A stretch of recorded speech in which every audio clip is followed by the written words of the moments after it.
the confrontation and the ritual. The cargo ship Horizon bucked violently as it entered the atmosphere of an uncharted planet. Lieutenant Kira Vex gripped the controls with white knuckles, her eyes darting between the flashing warning lights and the view screen filled with swirling purple clouds. "Come on, baby, hold together," she muttered through gritted teeth. The Horizon wasn't built for emergency landings, especially not in the middle of an ion storm that had knocked out half her navigation systems.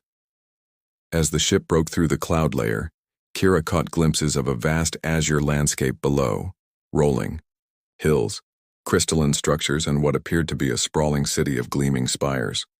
No time to admire the view. The Horizon's engine screamed in protest as she guided the failing vessel toward a clearing near the outskirts of the city. The landing was more of a controlled crash. The Horizon skidded across the violet grass, leaving a smoldering trail before coming to a halt mere meters from a towering crystalline wall. Kira sat motionless for a moment, waiting for her racing heart to slow, then quickly ran diagnostics. Half her systems were fried, and the quantum drive was completely offline. "Great," she sighed, unstrapping herself. So much for the simple delivery run to Proxima Station. Suited up in her standard-issue environmental gear, Kira descended the cargo ramp into the alien atmosphere. Her scanners indicated breathable air, though tinged with unfamiliar elements. As she removed her helmet, she noticed figures approaching.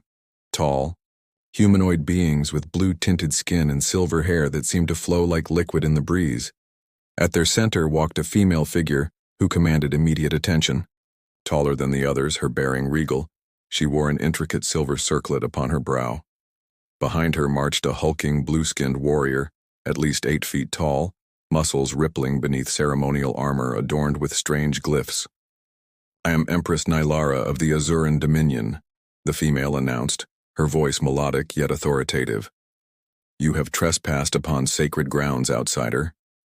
Kira straightened her posture, falling back on her military training. "Lieutenant Kira Vex of the Terran Fleet. I apologize for the intrusion, Empress. My ship was caught in an ion storm and forced to make an emergency landing. I mean no disrespect to your people or your laws." The massive warrior growled something in a guttural language, and Kira's universal translator struggled to keep up. "The human speaks to the Empress without proper deference. Let me crush this interloper, my lady." Empress Nylara raised a 6-fingered hand. "Peace, Drozak. We have not encountered Terrans before. Perhaps their customs differ from our own." Her piercing violet eyes studied Kira. "Nevertheless, you have landed upon the temple grounds during the season of ascension. This is a grave violation of our most sacred laws." Kira glanced back at her damaged ship. "I understand, and I'll leave as soon as repairs are complete. My presence here was entirely accidental." Around the Empress stood 5 females of various heights, all with the same blue-tinted skin but dressed in elegant garments that marked them as something more than mere servants. They whispered among themselves, their eyes curious as they observed the human. "Accidental or not," Nylara continued, "the law demands retribution. The temple grounds have been defiled by your presence and must be cleansed through ritual combat or blood offering." The warrior Drozak stepped forward, a cruel smile playing on his lips. "Allow me to extract the blood offering, Empress." "It would be my pleasure." Kira's hand instinctively moved to the pulse pistol at her hip. "I'd rather avoid bloodshed if possible. There must be another way to resolve this misunderstanding." One of the females behind Nylara, younger than the others with intricate patterns swirling across her visible skin, stepped forward. "Empress, perhaps the trial of champions. It would satisfy the law while offering the outsider a chance." Nylara considered this suggestion, then nodded slowly. "Handmaiden Talus speaks wisely. Lieutenant Vex, our laws offer you a choice. Face Drozak in ritual combat, or submit to the blood offering. If you choose combat and prevail, your transgression will be forgiven." Kira glanced at Drozak, noting his massive frame and the wickedly curved blade hanging at his side. Her military training hadn't prepared her for single combat against an alien twice her size. But the alternative? "What exactly does this blood offering entail?" she asked cautiously. The oldest of the handmaidens, her silver hair streaked with darker blue, answered, "3/4 of your life essence, extracted slowly over a cycle of moons to properly cleanse the temple grounds." "Right. Combat it is. Then," Kira replied quickly. Drozak laughed, a sound like grinding stones. "The human chooses death over suffering. Perhaps there is honor in your species after all."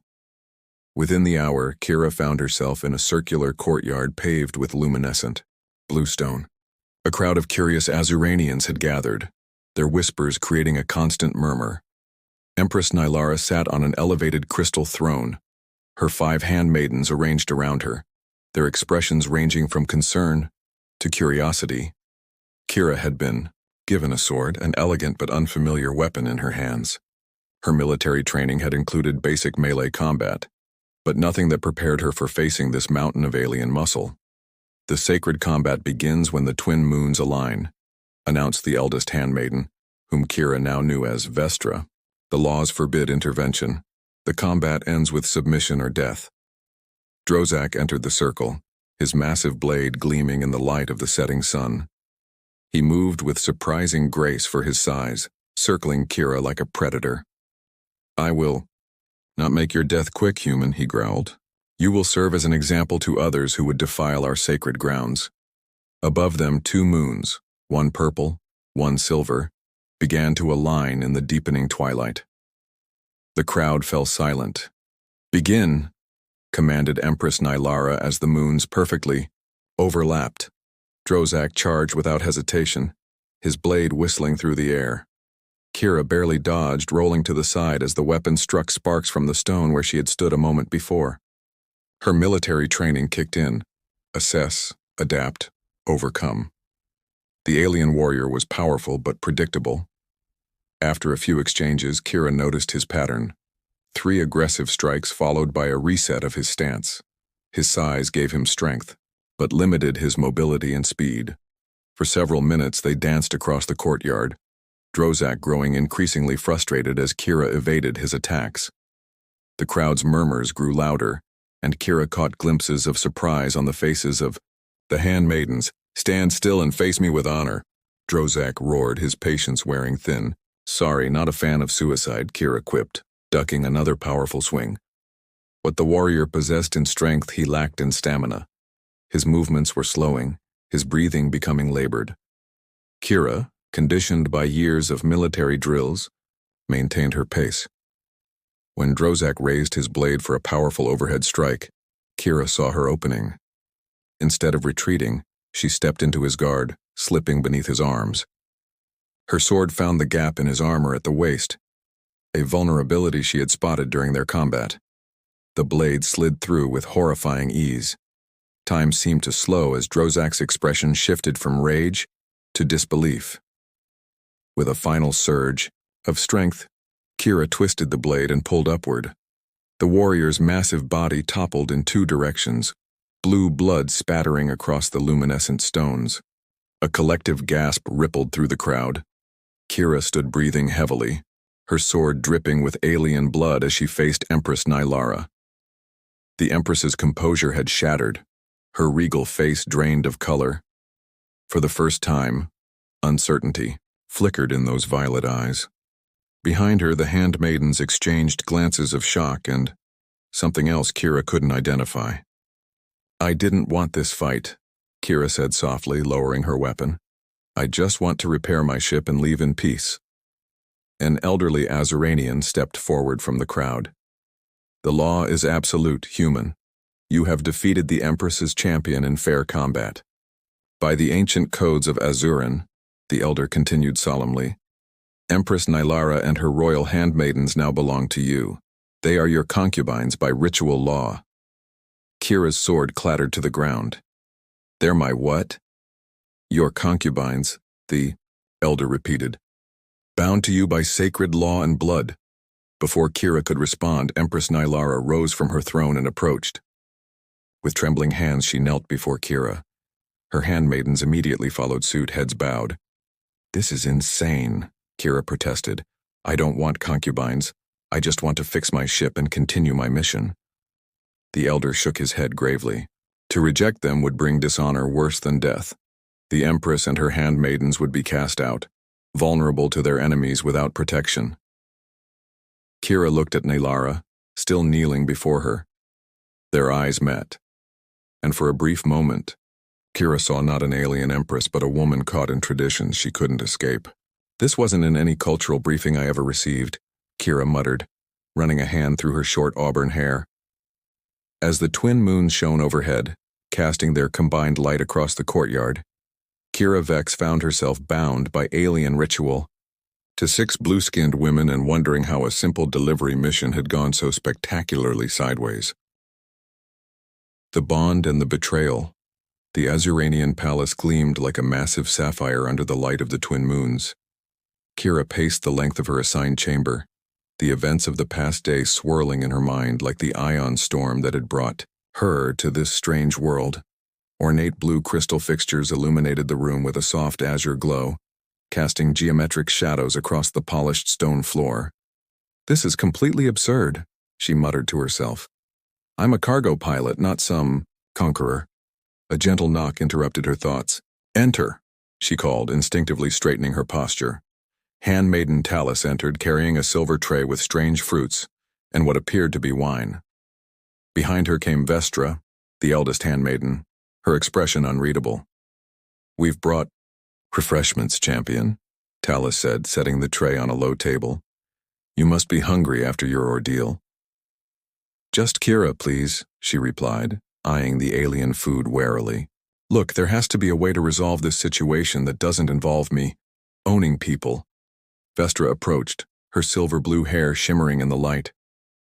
"It is not ownership as your kind might understand it, Kira. The ritual bond is sacred, a pact of protection and loyalty that transcends mere possession." Kira sank onto a cushioned bench. "On Earth we abandoned such practices centuries ago. Perhaps your world's ways differ from ours," Talus said, pouring a luminescent blue liquid into a crystal goblet. "But on Azeran, the ritual bond ensures stability. Without it, Empress Naylara," she corrected herself, "Naylara would be vulnerable to those who have long coveted her position, like High Commander Zarvos," Vestra added gravely. "He has desired Naylara and the crystal of lineage for many cycles. Your victory has thwarted his ambitions, at least temporarily." Kira accepted the offered goblet, examining the swirling liquid. "The crystal of lineage? What's that?" The 2 handmaidens exchanged glances before Vestra spoke. "It is our most sacred relic. A crystalline artifact said to contain the genetic memory of our ancestors and the future of our kind. The keeper of the crystal leads our people. And Naylara is its keeper," Kira concluded, taking a cautious sip of the drink. It tasted like honey and starlight, warming her from within. "She is," Talus confirmed. "And now, through the ritual bond, you share in that responsibility." Before Kira could respond, the chamber doors swung open and Empress Naylara entered, accompanied by her 3 other handmaidens, Mira, Callus, and Zira. Naylara had exchanged her formal regalia for simpler attire, though no less elegant. Without her ceremonial headdress, her silver hair cascaded down her back in liquid waves. "I trust your accommodations are satisfactory," Naylara said, her melodic voice carrying an edge of tension. Kira stood, suddenly aware of the power dynamics at play. "The accommodations are fine. The situation is complicated." Naylara's violet eyes studied Kira with newfound intensity. "Indeed. When dawn comes, the palace will formally recognize our bond. There will be a ceremony."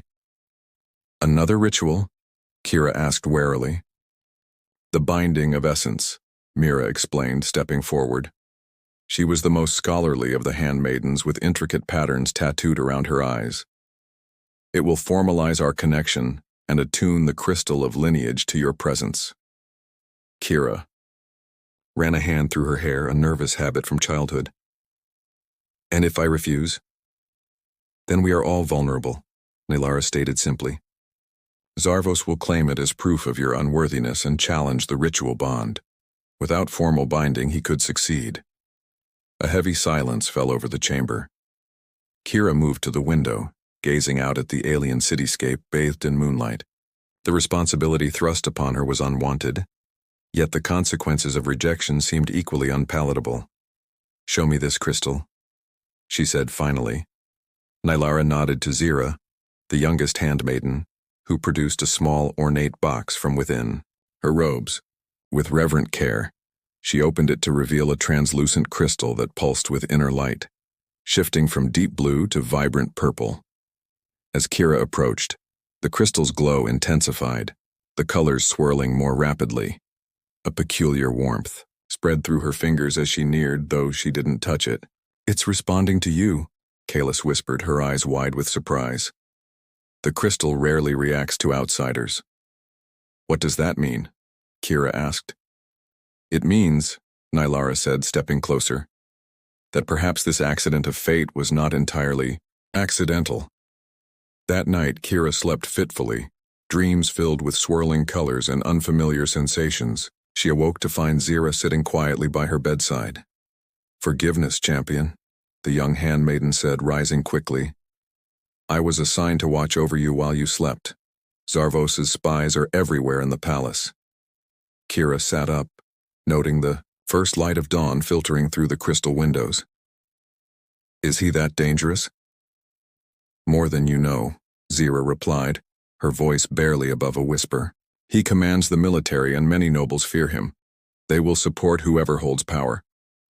The binding ceremony was held in a private chamber deep within the palace, a circular room with walls of uncut crystal that magnified the morning light into radiant beams. Kira, dressed in ceremonial Azuranian garments that had been modified for her human form, stood at the center of a complex pattern etched into the floor. Nylara approached, the crystal of lineage suspended in a field of energy between her six-fingered hands. Her 5 handmaidens formed a circle around them, each holding a smaller crystal that resonated with the larger one. "The ritual requires an exchange of essence," Nylara explained. "A small amount of blood from each of us, freely given, to create the bond." Kira hesitated, years of military biosecurity training screaming caution. "Is this safe for a human?" Mira spoke up, her scholarly voice reassuring. "The crystal adapts to all life forms. It will harmonize our biological differences rather than harm you." With a deep breath, Kira nodded her consent. A small ceremonial blade was produced, its edge gleaming impossibly sharp. One by one, each woman made a small cut on their palm, allowing 7 drops of blood, Kira's red, their blue, to fall upon the crystal. As the final drop touched the surface, the crystal flared with blinding light. Kira felt a surge of energy pass through her body, a connection forming that transcended physical understanding. For a moment, she sensed the emotions of the 6 Azuranian women, their fears, hopes, and a deep sense of duty that anchored them. The light faded gradually, leaving them all breathing heavily. The crystal now returned to Nylara's hands, pulsed with new patterns, red streaks now mingling with the blue and purple. "It is done," Vestra announced. "The bond is formed." Kira was about to speak when the chamber doors burst open. High Commander Zarvos strode in, flanked by armed guards. He was tall even for an Azuranian, with dark blue skin and cold silver eyes. His military uniform bore countless medals and insignia of rank. "How touching," he sneered, his gaze flicking between Nylara and Kira. The fallen empress and her human master playing at ancient rituals. Kira stepped forward, instinctively placing herself between Zarvos and the others. "This chamber is private, Commander." "High Commander," he corrected with icy precision, "and nothing in the palace is private from me, especially not illegal rituals conducted with aliens." Nylara moved to Kira's side. "The ritual is sanctioned by law, Zarvos. The binding is complete." Zarvos's face darkened. "Laws can be changed when they no longer serve our people. The council meets tomorrow to discuss this unprecedented situation." His gaze settled on the crystal. "That artifact belongs to Azuran, not to some human interloper." "The crystal chooses its keeper," Talus said defiantly. "It has accepted our bond."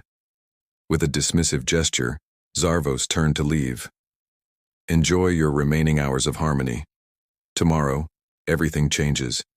The doors slammed behind him with ominous finality. That evening, Kira met with Nylara and her handmaidens in a secure chamber deep within the palace. The bond between them had grown stronger throughout the day, allowing Kira to sense their emotions, and even glimpse fragments of their thoughts. Zarvos means to separate us, Nylara said without preamble. He will use the council to declare the ritual void and claim the crystal for himself. Kira nodded. I sensed as much. What happens if he succeeds? The crystal would reject him, Mira explained. But that wouldn't stop him from trying to force a bond, which could damage it irreparably. And what happens to all of you? Kira asked, though she already suspected the answer.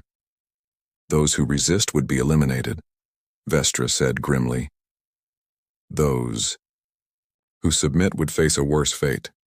Kira paced the room, military training kicking in. We need to get off planet. My ship is still damaged and heavily guarded, Callus interrupted. Zarvos ordered it moved to the military compound after your victory. A plan began forming in Kira's mind.